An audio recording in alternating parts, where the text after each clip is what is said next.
Welcome into Hockey Sense, everybody. How we doing? I'm Andy Strickland. The season is here. Listen, we've been saying the last couple of weeks, hey, the season will get here soon. Hockey's in the air. Well, now it's officially here, and it hit us right in the face, did it not? I mean, with the season opener on Thursday night against the Minnesota Wild, the Blues lose in that one, 5-0 the final. We will talk about it. We'll also look forward to tomorrow afternoon in Calgary, Monday in Vancouver before the Blues come back home. They've got a nice little homestand waiting for them starting next week with Chicago.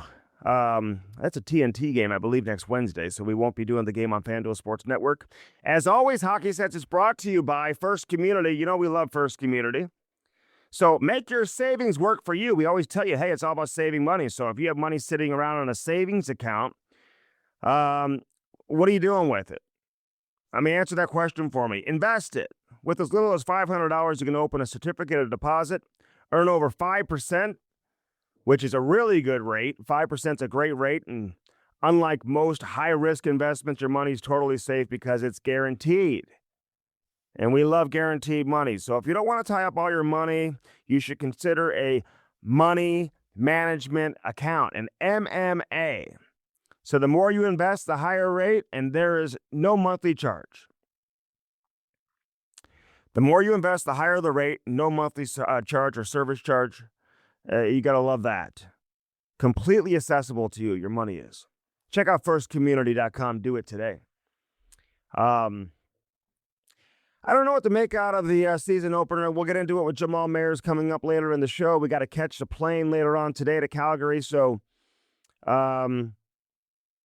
during the course of the season, Hockey Sense, especially on these travel days, it'll most likely be me and Jamal just kind of kicking it around, although we'll still have plenty of guests for you throughout the course of the season. Listen, the way the game started, the Blues took some penalties early, so they were kind of on their heels, but the way they killed the penalties was really impressive, and that was a positive. Justin Falk took the first penalty of the game, but the way the Blues killed it, you just felt like maybe they'd be able to create some momentum off of that. But it didn't necessarily go that way. I thought the Blues had plenty of chances. You know, that shift that Robert Thomas had where he had a kind of a one-on-one situation with the goaltender, didn't even get a shot on goal, I don't think. Tried to make a move to his forehand and just kind of waited too long. I think if he comes in and shoots, you know, I think that certainly gives him a better option or a better opportunity to score, considering he didn't get a shot on goal. But that just looked like the best option there. Maybe could have beaten the goaltender, Philip Gustafson, who played great for Minnesota. But I will say, when the Blues had a couple of power play chances in the second period, where were those shots going? They were going right into the crest. I mean, he didn't have to really work very hard. And again, when Jim Montgomery's talking about net front, and listen, the net front's important at both ends of the ice. It is every single game. Doesn't matter if it's the first game of the season or the 82nd game. We're going to be saying the same thing. You got to win those battles in front. And if you can win the net front, chances are you're going to have some success, both defending and obviously finding those rebounds and getting those second chances. But we just didn't see much of that. You know, sometimes I think defensively you got to be a little more patient with the puck up top, allow players to arrive, get those screens, look for those deflections. When you're shooting and nobody's there and the goaltender has a clean look at it, he's going to make the save 100 out of 100 times at this level in the National Hockey League. So, listen, it's game one. You don't want to go too crazy. There were some things I did like. I thought Jordan Carver had some jump. I thought Holloway at times had some jump. Tyler Tucker had 5 shots on goal. I think you're still trying to establish some chemistry with some guys.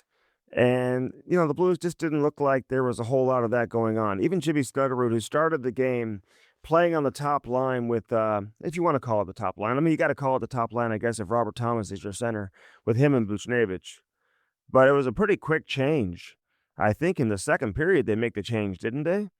And Jake Neighbors slid up top. And I was talking to Jake about this, actually, about a week or two ago, and I said, you know, things change so quickly. I mean, you can say you're going to be on the third line with Suter, and all of a sudden you're bumped up to the first line in the first game, and that's exactly what happened. You know, Snuggerud just, I don't want to say he looked nervous, but, you know, wasn't handling passes cleanly, had a turnover at one point in time. And so maybe sometimes for a young player, you just slide him down. Maybe there's less pressure, and that can allow him to settle in playing with Suter and Joseph. But I'm sure Snuggerud's going to get plenty more opportunity playing up top, and they're going to give him that chance. Um, Logan Mailloux had his first game, and there were some positives, and there were some, shifts he'd probably like to have back. Let me say this about Logan Mailloux, because people need to understand. I'm already hearing it. I'm seeing it. You have Zachary Bolduc has 3 goals, I think, in 2 games. He had 2 last night. And Montreal looks really, really good. They look fast. They've got a lot of really strong offensive players, some creative offensive players, a lot of skill on that team. And they're built a little bit differently than St. Louis. So Bolduc's going to score. He is a goal scorer. He did it in junior. He had, back-to-back 50-goal seasons. This guy knows how to put the puck in the net. I know everyone wants to be quick to judge the trade today, Mailloux for Bolduc, but this is truly going to have to be one of those deals that I think you analyze moving forward, maybe 2 or 3 years down the road, But it is interesting. I think the one spot the Blues were looking to fill during training camp was the spot that was vacated by Zachary Bolduc. And you're going to have some good right-shot defensemen coming into the organization with, Adam Urasek. But I go back to Chris Pronger, and again, I'm not comparing Logan Mailloux to Chris Pronger, so please don't put words into my mouth. Let's not do that. But you do have to be patient with the young defenseman. Remember when Pronger was getting booed and he really struggled? He was traded for a scoring winger. The guy was a little more popular than Bolduc and Brendan Shanahan, but still, they traded him for a guy who could put the puck in the net and who was considered a really good player. And Pronger really had a hard time adjusting. He was a young player, and it took him some time to develop, and then eventually he did and became arguably the best defenseman of his era and in the National Hockey League outside of Nicholas Lidstrom. But it did take some time. And again, I'm not saying that Logan Mailloux is going to develop into a Norris Trophy winner or a Hart Trophy winner. I'm not saying that. But he came into last night's game with 8 career games in the National League. 8.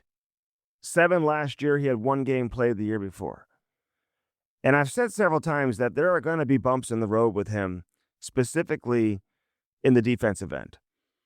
And it may take him some time to find his groove. And this season could be a year where he doesn't necessarily find the top of his game. Now, he's going to have stretches where he does. And Bolduc may finish the year with 25 or 30 goals. Who knows? And people are going to start to panic, and I get it. And the Monday morning quarterback is in full effect. But with all of that being said, you have to give this one time. When I say time, I'm talking 2-3 years down the road for this kid to truly develop. He turned 22 just a few months ago. I think he's going to be 22 throughout the course of the entire season. I don't think he turns 23 until late April or something like that. Had to double check his birthday. So just be patient with Mailloux. I'm not saying you accept mediocre play or poor performances. I would never tell you to do that. I mean, fans have every right to react the way that they want to react. But all I'm trying to say is the true evaluation for Mailloux as an NHL defenseman, it really won't be complete until we get through the next couple of seasons. So we will be revisiting this one throughout the course of the year. Jordan Binnington, listen, it's a tough start. Whenever you give up 5 goals, you don't like to see that. But with that being said, I mean, a lot of crazy bounces. I mean, pucks bouncing right in front of him, quick rebounds. He just didn't really have much of a chance on a couple of these, most of them. We'll see who gets the start in Calgary. This could be a start where Hofer gets the start against Calgary, where the Blues have had a lot of success. I think they've won 8 of their last 9 in Calgary. So hopefully they can get the offense going and get their first victory of the season. Because when you talk to coaches, even in the preseason, I know no one likes to overreact to the preseason. When you lose your first 3 or 4 preseason games, I think the easy reaction is to say, who cares? It doesn't count. It's just preseason. But winning is a feeling more than anything. And preseason, regular season, whatever, it doesn't really matter. You want to have that winning feeling. I think that goes a long way.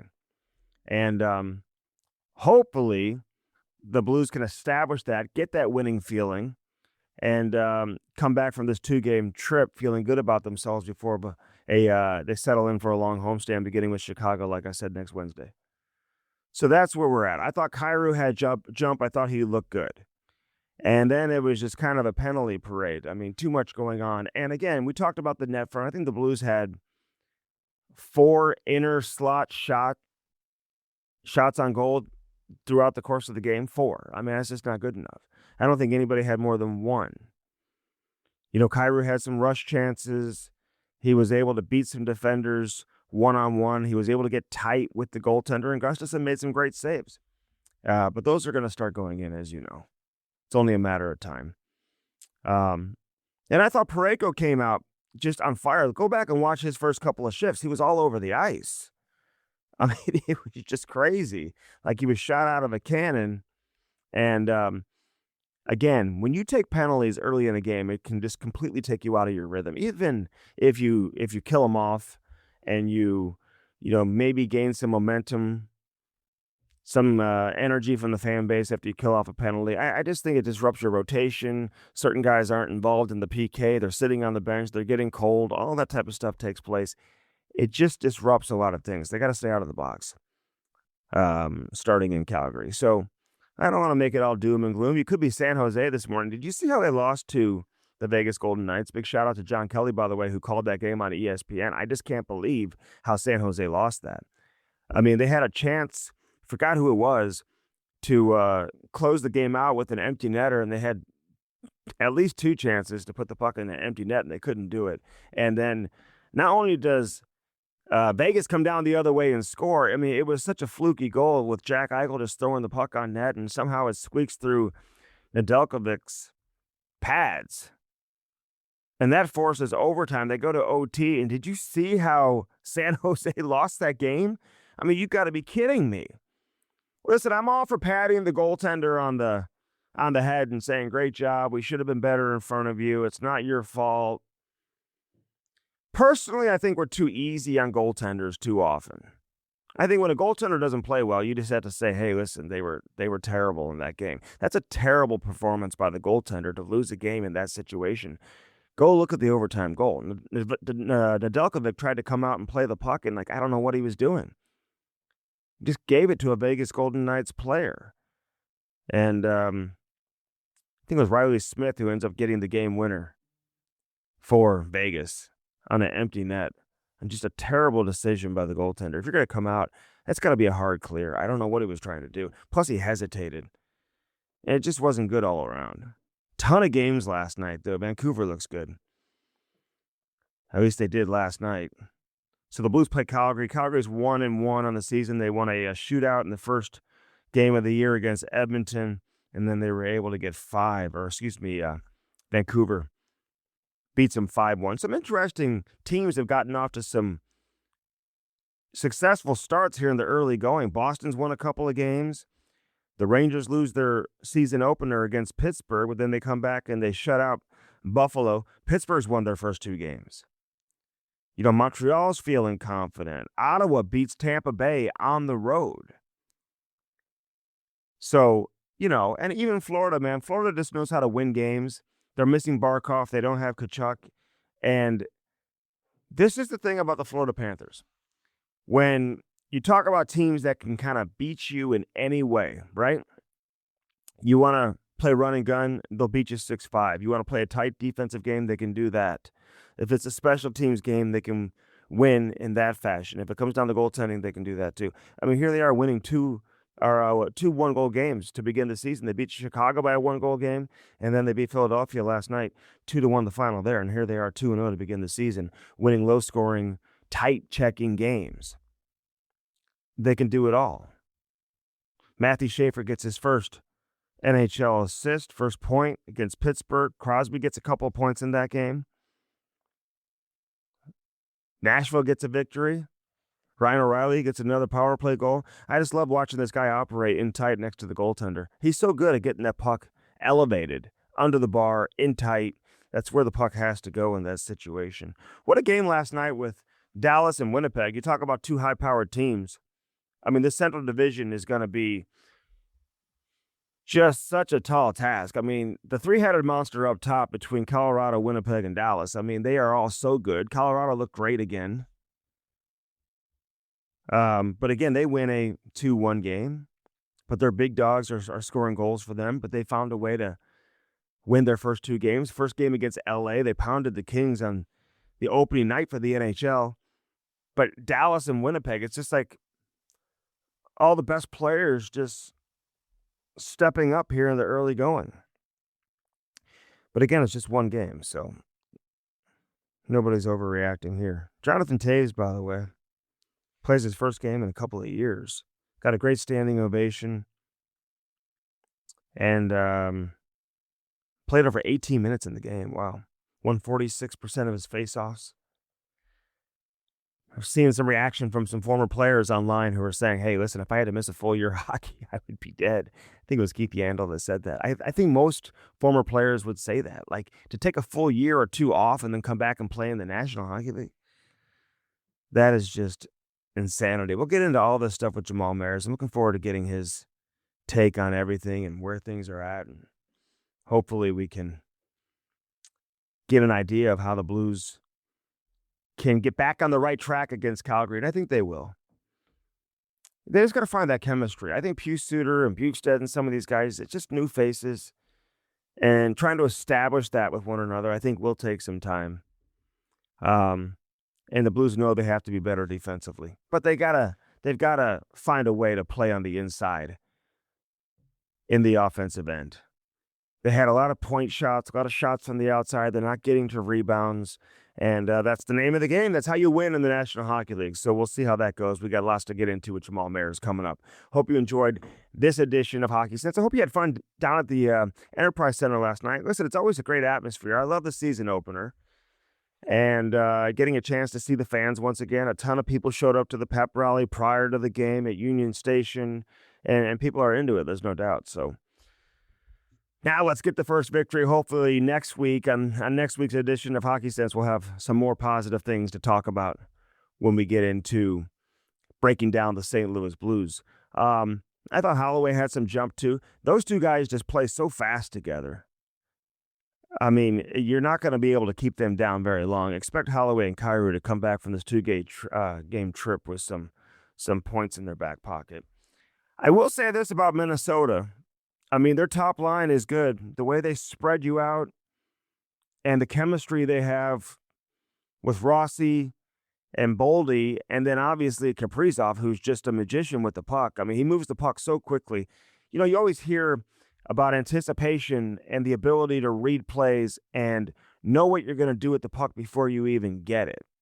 And that's one thing that Kaprizov is as good as anybody in the world at getting the puck on a stick and off a stick as quickly as possible without shooting it. I mean, just with a pass. He just knows exactly where he's going to go with it. So, you know, some of these guys, man, Kucherov, Kaprizov, they're just one step ahead when you watch them play. So, wasn't great for Blues and their fans, but they're fun hockey players to watch. That Matt Boldy's going to be a hell of a player for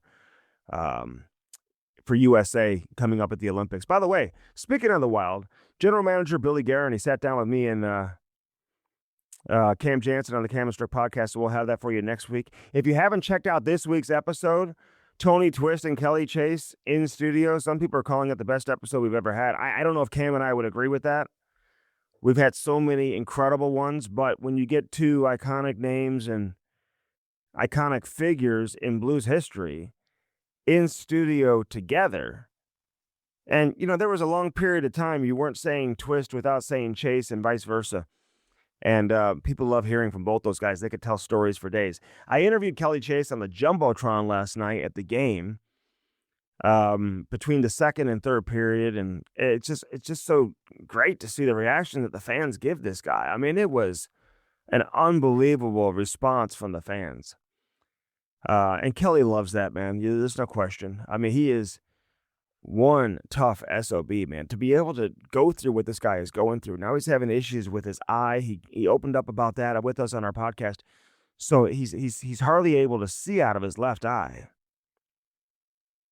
And for him to just find his way down to the rink, keep a positive attitude, take kids around the rink, and the stuff that he's doing is just incredible. It's inspirational, to be honest with you. And so obviously he continues his fight, and we fight right there with him, man. Great to see Kelly Chase at the rink last night. But check out that interview that we did, Cam and I, with Tony Twist and Kelly Chase in studio on the Cannon Strip podcast, baby. All right, Hockey Sense brought to you by First Community. Also, Dirt Cheap Fun, your one-stop party shop. Get the delivery. You don't have to leave your house. They'll deliver it to you. And you use the promo code BLUES. I think you get free delivery. How nice is that? You don't have to pay for your delivery. I think they'll deliver as long as you're within 10 miles of one of the Dirt Cheap locations. And there's so many locations, chances are that you're within 10 miles. So get there and get there today. Dirt Cheap Fun, your one-stop party shop. Don't sleep on their party supplies, all their party goods, man, all the paper goods. If you got Halloween parties and stuff like that coming up soon, get there and get everything you need. Decorations, they have more than you can even dream of. Best selection of beer, wine, and booze as well. So you can load up and stock up at Dirt Cheap, your one-stop party shop, baby. Cheap, fun. Blue Note Roofing, 314-920-5713. My main man, David Novak, is flat out getting it done. Wind, hail, any type of damage that you had. If your roof is getting older, I think some of these insurance companies won't pay for a new roof if it's 10 years or older. So if you're approaching that day, look into it with your insurance company. Get that new roof while they're going to pay for it. So let David Novak come out and give you that free estimate and check it out for you. 314-920-5713. I saw David at the game last night. You know he's having fun. Nobody supports hockey in this town more than Blue Note Roofing and First Community, by the way, because First Community Credit Union is just unbelievable. So is Mark Cooper. With Cross Country Mortgage, 1 in every 35 mortgages in the country are closed by Cross Country Mortgage. So if you're going to close a mortgage, do it with Mark Cooper. 314-713-4377. He's got great programs for first responders, and I love that, man. So if you're critically injured or worst case scenario, killed in the line of duty, you can put your head on the pillow at night and rest peacefully knowing that your family will be taken care of because the Cross Country Mortgage will cover your mortgage up to $525,000. That's incredible. Up to $525,000 they will cover your mortgage with Cross Country Mortgage, which is absolutely incredible. So look into that today. Plus, loans are at their lowest that they've been since the last calendar year over the course of the last 12 months. That's unbelievable as well. So Cross Country Mortgage, they've got great rates. They've got rates in the 5s for 15-year loans. You can get them in the low to mid 6s for these 30-year loans. But use my name. You mention Hockey Sense and no closing costs, and they waive all the fees for the refinances too. So if you're looking to refinance, do it with Cross Country Mortgage. Do it today. They'll waive all the fees. Listen, when I say waive the fees, I'm talking about saving you north of $2,000 out of your pocket. So do it and do it today. Be smart. Again, Cross Country Mortgage, Mark Cooper, 314-713-4377, baby. All right, this is Hockey Sense brought to you by First Community. Let's take a break. When we come back, Jamal Mayers. He joins me next here on Hockey Sense. The Blues are headed out on the road. The wins will come. Don't panic. Just one game. We'll talk to Jammer next. Don't go anywhere. All right, back here on Hockey Sense. Great to have you with us as always. Jamal Mayers with us in Chicago. Out of town for youth hockey this weekend. And, Jammer, listen, there's a lot of hype, a lot of excitement coming into the season. And you lose the first one and, handily. I mean, you lose 5-0 at home. How do you recover from this one? Well, that's tough. You go off, preseason long. It's training camp. Obviously, Monty's able to instill what he really wants his team to look like. And then you get your first game at home opener. That's a tough one. I always try to find the positive. It's a long season, but to lose 5-0 at home, and you could point to a number of things, and obviously getting outworked is not a good thing to have happen when you're at home, especially. But you know, this will now allow him to have their attention even greater. So they'll be going over the video. They won't spend too much time on it.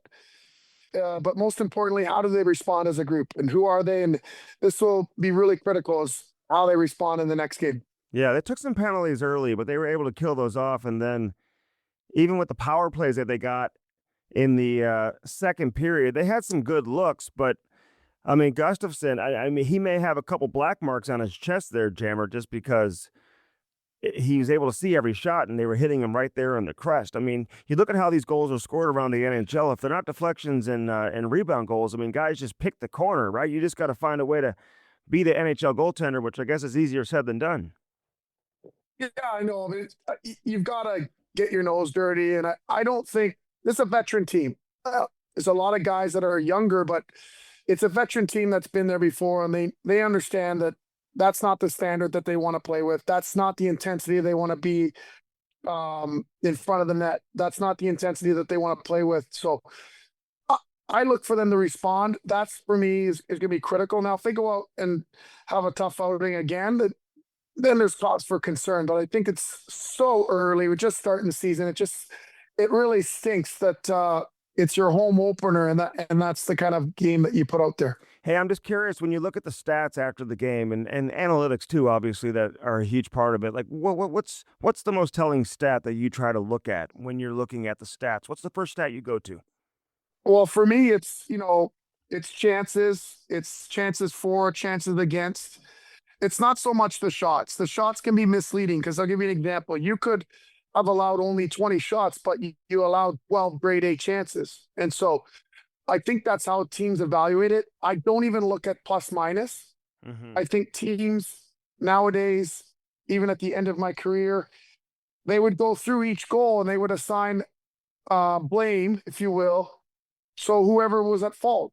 Now, if I'm hanging out with my defenseman defensively at the blue line and the centerman gets walked out of the corner and the D makes a poor read net front, those two are assigned at fault. And so I think it gets a little bit misleading with the plus minus. So I would stay away from that number. I think teams do a great job of doing their own deeper dive and figuring out what the issues were. And I can assure you that Monty knew right away what was going on and how to fix it. So, but the good thing is he has their attention. Their practice will be crisp. The practices will be more intense, and there's opportunity for him to set the standard with this group.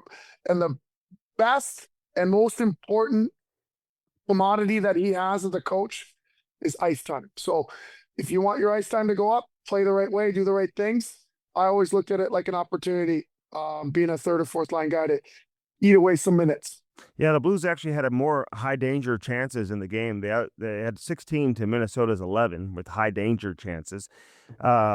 Chances off the cycle, off the rush, both in the favor of the Blues. I mean, so, but then again, the turnover scoring chances were in favor of Minnesota. So sometimes, you get a team like Minnesota with their top line, Jamal, with Boldy and Kaprizov, and then you have Rossi also playing with them. All three of those guys had great games. They will take advantage of that, right? You turn pucks over, you're sloppy in your own end defensively. I mean, Kaprizov's ability, I talked about this before you came on the show here. He just knows where he's putting the puck, what he's going to do with it before he even gets it. Like, the puck's hardly on a stick, Jammer. He's a special player, and that's why he's, the best higher state player. He is a special player, not a big guy, understands his edges, plays with a ferocity, plays with an intensity that you wouldn't think, but for being his size, he is hard on pucks. He is a competitor. And, he's a special player. And I don't think I think Boldy is sneaky good. Like, this guy is so skilled for how big he is, so smart, a really quick release. Actually, one of my most favorite young players in the NHL today. He's a special player that I think he's still just scratching the surface of what he's going to be. I know, man. I actually told Billy Guerin that he kind of reminds me of Billy Guerin's game, and Billy's like, "No, no, no, he's way, way better than I was." But I mean, just in terms of kind of how they move around the ice and their ability to shoot the puck and how they score, there's this. I don't know. I thought maybe I saw some similarities there, but Kaprizov, there's no doubt. I mean, $17 million a year. And, I was talking to Billy G about this last week. I mean, you negotiate a deal like that. How does that come together? And I think when you're a general manager, I love the way that he put this, Jamal, because, Edmonton has their guy, right? Other teams have their superstar. And it's hard to get your hands on a superstar. And Right. some would say, well, why are you going to pay him 17 million? He's our guy. And that's how Billy G put it. He's like, he's our guy. Listen, is it a lot of money? Yeah, but every team who's going to win, you got to have a guy, and he's our guy. It's a great point. And the reality is that these players are going to have more control as they are away or as they approach unrestricted free agency. And so I think you have to ask yourself, would I rather overpay 2 or 3 million for this player and keep him? Because they don't grow on trees. This guy is a special top 10 player in the entire NHL. You're not going to find another guy like that you don't draft and develop yourself. So I think it's easy for all the people from the outside to question why we would spend that much money. But to Billy's point, where are you going to find these guys? He's our guy. So not surprised in the least. He's a special player. You can win by building around a guy like him. And he's fun to watch. He's one of the, you pay to watch a guy like that. All right, what do you think of the contracts that were signed over the course of the last week? I mean, with him getting $17 million a year, McDavid going in a completely different direction, a 2-year deal at 12.5. You have Jack Eichel at 13.5. It's just interesting how these players are slotting themselves and how they're being paid. Anything stand out to you, and why? Well, what's very interesting to me is that when a player who could command 20% of the cap that's going up, which is upwards of 20 million, decides to take 12.5, what I think is about to happen and going to happen in the next 3 to 4 years is you're going to see teams form super teams. Teams are going to be able to add 3 to 4 players making 10 to 12 to 13 million. Which, think about that. That sounds crazy. Only 3 years ago, that was a guy making the most on your team. Now you're going to have guys who are going to say, I'd rather take 12.5, 14, so we can fit in 4 more, 3 more, 10 million guys. Let's not forget, a lot of these guys work out together. They hang out together. They're like, hey, come visit me in my place in Vegas. Come visit me in my place here. Why not come down here, take a little less, chance to win? I think you're going to see some of that happening with different players, high-end players, take a little bit less than the market would actually allow them to make so that they can form these kind of super teams. Yeah, no, I 100% agree, and I said that too because McDavid and Austin Matthews, I'll use them as an example. Yeah, I've become great very good example. friends, and both their contracts expire in 3 years, and both are represented by the same guy. I just feel like there's something interesting going on between those two, so we'll see how that plays out. And listen, if you're making 12.5 or if you're up to 13 or 14, I mean, I guess you could just go to 17, 18, 19, 20. It's a lot of money. I mean, who am I to say that they shouldn't just get more money? But I just love sometimes the hockey player's mentality and the fact that Connor McDavid says it publicly that my family's going to have food on the table. They're not going to have trouble eating with the money that I'm making right now at 12.5. Well, you know what? He also realizes like he wants to win. I think the term is probably more important for him. I think it's almost like hey, listen up, Edmonton. I'm giving you 3 more years. And if we don't win, I'm bye-bye. It's probably also a lot to do with the fact that Draisaitl was extended, I believe, a year ago. So it's almost like I don't want to leave him stranded.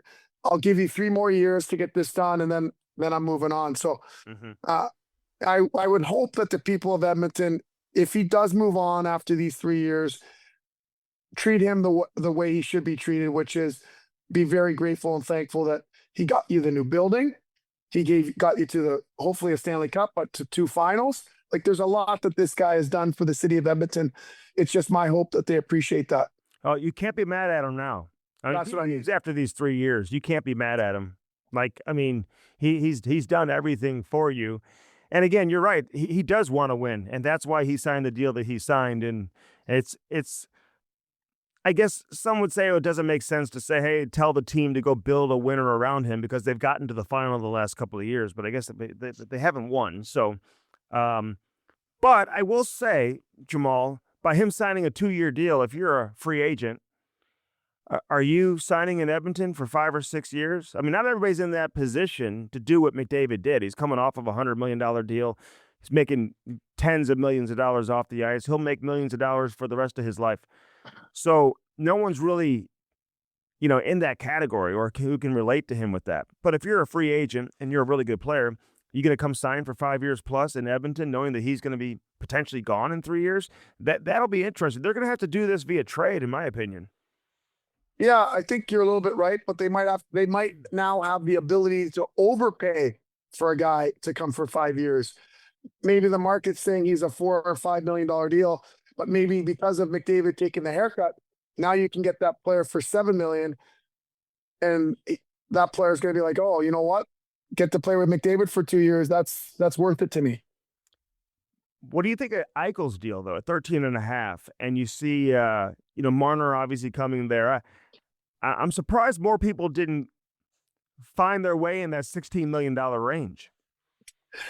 Yeah, a little bit surprising, especially with Kaprizov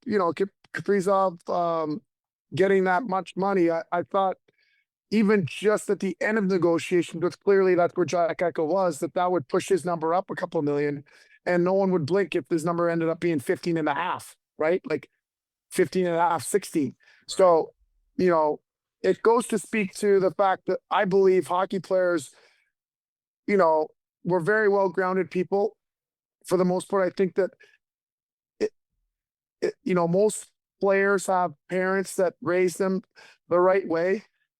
And when you're talking to your parents that worked their entire life, that you're contemplating not signing 13.5 because you want 16, I think most hockey players' families would encourage them just to not be greedy, enjoy where they're living, their lifestyle, and chance to win. And that's the appropriate thing to do, is to sign that contract. Yeah, happiness is key. A couple things I want to ask you before we get out of here. First off, Jimmy Snuggerud, so much talk about him coming into this season. He was with Thomas and Buchnevich the entire camp, all of preseason, although we didn't see the top group play a ton together in the preseason. He didn't last very long on that top line last night, Jamal. Monty makes a change. He had a turnover and just looked like he was maybe a little bit nervous, and they flip-flopped him and Jake Neighbors, and Neighbors obviously is a guy who can certainly handle playing up with Thomas and Buchnevich. Would you like to see them maybe stick with him, or are you okay with that? And it's like sometimes, hey, listen, if it's not working right off the bat, maybe allow him to settle in playing with Suter and Matthew Joseph and just go play versus maybe trying to force things a little bit playing with two, high-end players. I don't mind the approach. I think the critical part to me is that he maintains his confidence, right? So if he's able to maintain his confidence and get bumped down, get brought back up, and go back and forth, then I think it's fine. If his personality isn't conducive to him handling that the right way, where he's losing confidence, then I think Monty will adjust accordingly. I think that will be the factor to me, because I can make an argument for both, and why both ways to do it are right. I would 100% put all my eggs in the basket of how is he handling that, and is it affecting his confidence, and let that be the barometer for how I handle that situation. Yeah, we'll see if he's back on that line when they play in Calgary tomorrow. We'll see what that looks like. I'm curious your thoughts on Logan Mailloux. Listen, because he gets traded for Bolduc. Bolduc has 3 goals in the first 2 games. So immediately the reaction is, oh my God, this is a terrible trade. Why did we do this? And I use Chris Pronger as an example, and I'm not saying Mailloux is going to be Pronger. So I'm not saying he's going to win a Norris or win a Hart Trophy, but he got traded for a goal scorer, much different category, Brendan Shanahan versus Zachary Bolduc. But I feel like with the Mayu evaluation, you, you may not truly be able to evaluate this trade for another year or two. He's 22. He just turned 22. Came into the season with 8 games experience ever in the National Hockey League. And I just think people have to be quick to truly judge it. Now, you may see 2-3 years down the road, you may say, hey, well, Bolduc's turned into a 35-goal scorer. He's okay. But for now, I don't think you can react to just this season or how every game goes down. I think you're 100% right. And if he were a forward and he wasn't producing, you can compare apple to apple. This is not apple to apple. This is a defenseman who has an incredible upside offensively that's going to take time. It will require patience. They're not all going to be a Cale Makar coming up, a Hudson coming on the scene and tearing it up. He has that ability, as he has shown it at every single level. He will get there, and I think that he's in a great environment to grow, that it's not required of him to be the guy right now. He will get there. It might take a year, but I agree with you. Give it a year and a half, give it 2 years before you evaluate that trade. Yeah, and the only reason why I brought up Pronger was because, people hated the deal for a couple of years, and then he turned into a great player. And again, I'm not saying that Mayhew's going to turn into Pronger or win a Hart or Norris, but I think you did. I think you said he's going to turn into Pronger. But I think people learned after that deal, especially with defensemen, give it some time. And who knows, Jamal, he may get going this year and all of a sudden leap over Justin Falk and end up in the top 4 on the right side this season. You just never know how that's going to play out. So we'll be watching that closely, but there's no question the kid has a ton of ability. And so does Justin Falk too. So I'm not making any projections of how that's going to play out. Thanks for doing this, Jamal. We appreciate it. Who brings you to Hockey Sense every week? Well, first off, it's Barlino's. They got 5 restaurants: Barlino's South, Barlino's Osteria, Kristen's Pancake and Dining, Kristen's at the Docket, Barlino's Twin Oaks, our favorite, you and I. They forge many lasting relationships with their customers. Their family model: cook good food, serve plenty. 50+ years in business. Only 2 places to dine: at home or at one of Barlino's family of restaurants. I love it. What about Dobbs Tires and Auto Centers? Well, as you know, Dobbs is unbelievable. We always talk about how much of a family atmosphere it is, and the over 45 locations in the St. Louis area and beyond. And what I love about them is that it doesn't matter what's wrong with your car. They can diagnose it, they can fix it, they can get you in and out quickly. They make sure they take care of you. They don't take advantage of you. They make sure that you are a priority and you feel like family. And that's the best thing about them. It doesn't matter what you drive, a car, light truck, van, SUV, a hybrid, whatever it is, they'll get your car in, up, fix, and out the same day. Go to Dobbs.com for more. I love it. And today sounds like a great day to hop into that hot tub or a sauna. You know that? Oh, dude. You talk about spas and more. And there's a local master spas dealer with 2 locations: Sunset Hills and Overland Park in Kansas City. Mike Leahy is the owner. He also has his daughter that helps out, family members of the family-run business. Best part is, Master Spas is an American hot tub and swim manufacturer that are made in Fort Wayne, Indiana. They're the largest hot tub and swim spa manufacturer in the U.S. They also have the cold tubs from Michael Phelps. Can't wait to get mine. Chili goat tubs. And you think about it, Spas and More offers high-quality hot tubs, swim spas, cold tubs, infrared saunas for all of your health, wellness, and relaxation needs. Turn your backyard.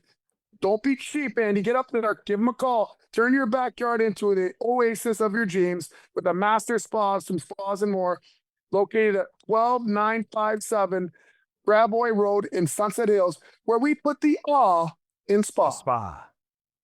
The There you go. hot and spa. Let's go. I like it. All right, Jammer. Great stuff, man. We'll do it again next week in studio. All right, but yes, let's do it. See you next Friday. Thank you. All right, I hope you enjoyed this edition of Hockey Sense, brought to you by First Community. Again, check out First Community. Get to that Little Blues program. If you've got a son or daughter looking to get involved in the game of ice hockey, no better way to do that than with the Little Blues program. So check that out and sign them up today. It comes with everything, including all of your equipment. So I know a lot of parents out there, they don't know what to do. They're like, it's way too overwhelming trying to figure out what equipment I need. When you go to the hockey shop, it's way too overwhelming. Well, guess what? When you sign up for Little Blues by First Community, it all comes included, including your skates and your stick and everything else. Plus, you get great instruction for a reasonable cost. You get a number of ice times, I think 6 different practices. And you can do more than one session. So if your son or daughter is between the ages of 4 and 9 with no previous organized hockey experience, then you qualify. So check it out. First Community. Nobody supports hockey in St. Louis like First Community. You know that to be true. Yes, you do. Blue Mill Roofing, you see it behind me, 314-920-5713. Call David Novak today. How about Chris, our Lordo's Diamonds, Mike and Jimmy Lordo? Who's better than them? They've been around for almost 70 years. You got to be kidding me. Mike and Jimmy Lordo. Are you looking to pop the question? Get that special someone something special in your life with Lordo's Diamonds. They are so good at what they do. Best customer service, best selection. And again, they are truly unbelievable when you think about Lordo's Diamonds. And I talk about the selection. I mean, they have an incredible selection. So if you go in there, you have a $100,000 budget or a $500 budget, whatever it is, $100 budget. Listen, they're going to treat you exactly the same, and they're going to find something within your price range. I promise you. If you're going in there with a $100,000 budget, you might as well have a $500,000 budget. I mean, honestly. But you know what I'm saying. You got a $1,000 budget, $500 budget. You're not going to get treated any differently over at Lordo's Diamonds. They're the absolute best.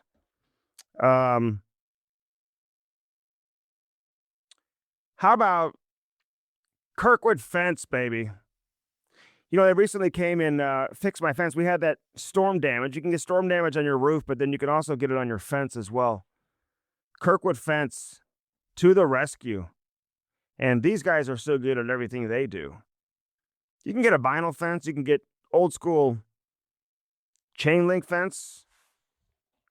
Any type of fence that you're looking for. Wood fences. Pool fences. If you have a swimming pool, you need a certain pool around your deck. You know, they can take care of that for you as well. Give them a call today, 314-966-3333. And not hard to remember that number at all, 314-966-3333. With Kirkwood Fence. And again, they've been around since 1979. They have all their fences in stock, too, so it's not like you have to wait months and months and months for it to come in. They've got the ornamental aluminum fences, too. Get their free consultation. I had Tom come out and give me my free consultation. This guy was unbelievable at what he does. But you got Ben, you got everybody over there waiting for your phone call. Call them today. They are top-notch when it comes to fencing here in St. Louis. 314-966-3333. Nobody does Kirkwood fencing like, or nobody does fencing like Kirkwood Fence. How about that? Hackett Security. Yeah, I'm leaving town, but guess what? I have no worries because I've got Hackett Security. Mike Hackett. Are you kidding me?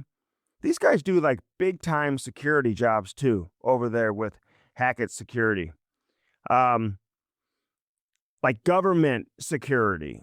Not just residential or some commercial. They do some like really, really big deals where, you know, the highest government agencies are protected by Hackett Security. And that's who they turn to for their security. It's kind of all you need to know.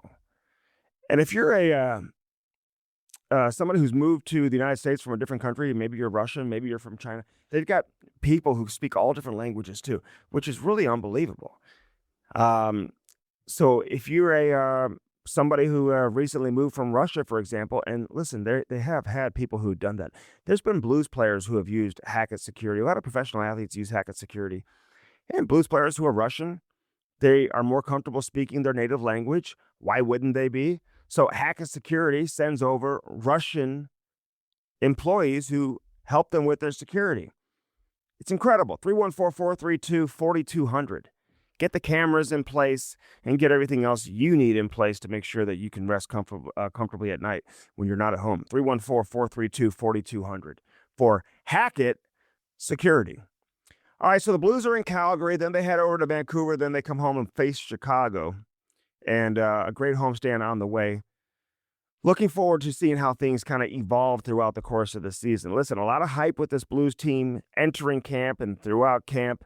And we've seen this before, whether it's 2019, whether it's last season. Um, it sometimes takes time, right, for things to come together. You don't want to chase it like you did in those individual seasons. It's not like you want to be last in your conference and then all of a sudden have to play catch up and have to have some miraculous run down the stretch to get into the playoffs. I'm not saying that at all. But obviously it's one game, so just everybody take a deep breath collectively, and it may take a few games for this team to truly come together. But I think they will. You see all these young kids that are playing around the NHL. I mean, 18-year-olds, 19-year-olds that are finding their way into the National Hockey League. And listen, the Blues could have put some young guys into the NHL right now. Doug Armstrong, he talks about how, you know, when he was forecasting where the organization would be, I think the idea was maybe, hey, start getting some of these first-round picks into the NHL for this particular season, and maybe you sacrifice some winning in an effort to get these guys some experience, and then obviously, become a competitive team once again. But they were so competitive last season, and getting Holloway and Broberg, I think, with the offer sheets from Edmonton, I think completely changed everything for the organization. They're like, wait, we just got these two guys, and now we're all of a sudden a pretty good team. Then they go out and get Cam Fowler, who obviously has a skill set that you just can't always find. So you get him, and you get a couple of incredible young, talented players from Edmonton. That just changes the entire complexion of the organization.